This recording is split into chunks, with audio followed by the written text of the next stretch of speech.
Shalom, selamat sore Bapak Ibu yang diberkati oleh Tuhan Yesus.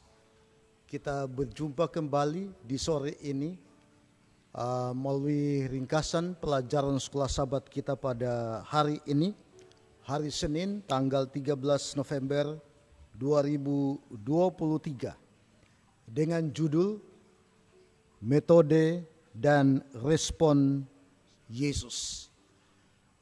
Kita bisa membaca beberapa ayat di sana. Saya akan meringkaskan pelajaran sekolah Sabat kita pada sore ini.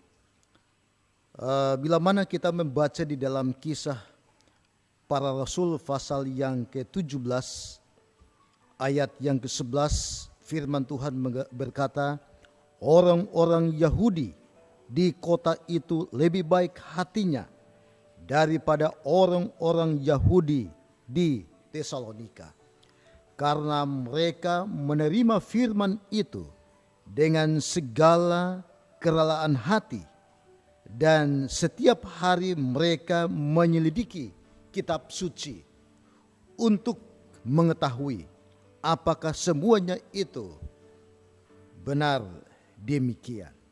Nah, saudara-saudaraku, seseorang yang pernah mengetahui apa motif di balik sebuah pertanyaan, namun Tuhan mengetahuinya, sama seperti Tuhan mengetahui motif seorang ahli Taurat yang datang kepada Yesus untuk menguji akan Tuhannya, menguji akan Yesus.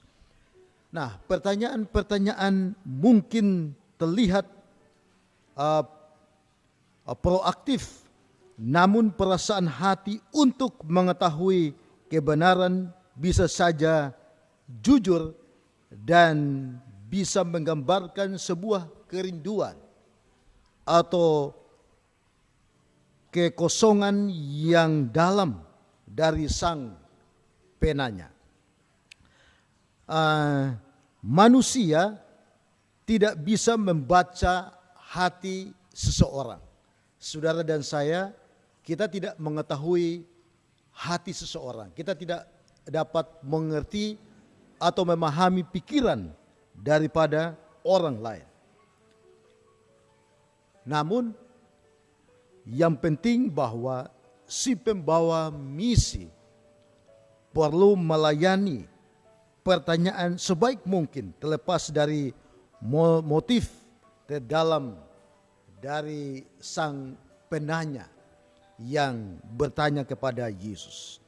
Nah, ada satu pertanyaan, bagaimana cara Yesus menjawab pertanyaan yang ahli Taurat sampaikan kepada Yesus? Nah, saudara-saudaraku, Yesus selalu membawa pikiran sang penanya kepada kitab suci. Jadi Yesus selalu mengerahkan ahli-ahli Taurat yang bertanya atau mencoba Yesus. Yesus selalu mengerahkan mereka kepada Alkitab atau kitab suci. Dan Yesus berkata bahwa apa yang tertulis dalam kitab Taurat, apa yang kau baca di sana, sama seperti yang di dalam Lukas pasal 10 ayat 26.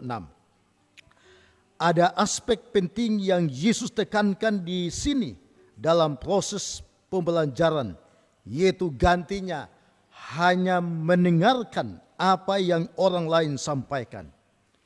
Seseorang perlu membaca akan kitab suci atau Alkitab, firman Tuhan langsung untuk dirinya sendiri. Nah, saudara-saudaraku, jawaban sudah ada di dalam Alkitab, dan Roh Kudus di dalam hati akan meyakinkan si pembaca untuk mengerti apa maksud Tuhan. Dan Tuhan telah memberikan akan firman-Nya, ya. Tuhan telah memberikan akan firman-Nya kepada saudara dan saya, kepada manusia. Dan di dalam kitab suci Tuhan telah memberikan akan kebenaran yang manusia perlu ketahui tentang bagaimana manusia harus hidup dan bagaimana manusia harus memperlakukan akan orang lain agar memperoleh akan hidup yang kekal.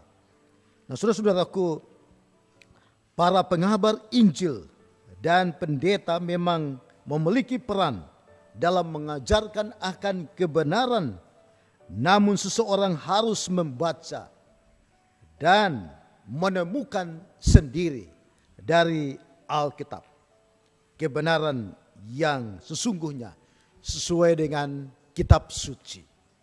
Jadi kita sebagai umat Tuhan, kita harus selalu membaca akan kitab suci agar kita dapat memahami akan rencana Allah di dalam kehidupan kita masing-masing.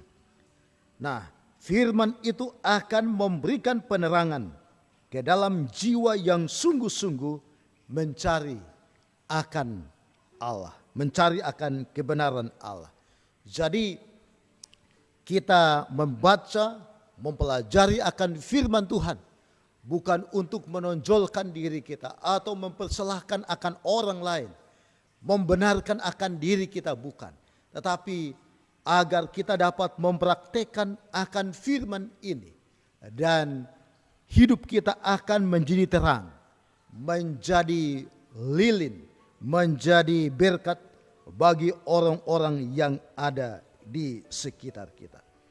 Firman Tuhan harus dibaca dan firman Tuhan harus diselidiki agar kebenaran itu saudara dan saya dapat temukan dan kita dapat membagikan akan kebenaran firman Tuhan kepada orang-orang yang ada di sekitar kita.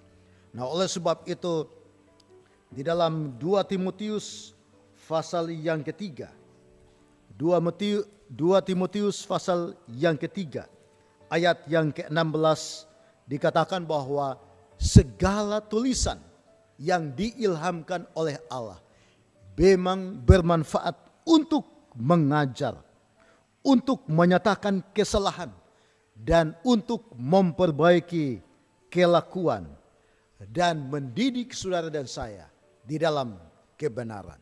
Biarlah kita terus membaca, menyelidiki akan firman Tuhan sehingga iman kerohanian kita semakin bertumbuh dan menjadi berkat bagi sesama. Kiranya Tuhan memberkati melalui pelajaran sekolah Sabat kita pada hari ini. Terima kasih, Tuhan memberkati kita semua. Amin.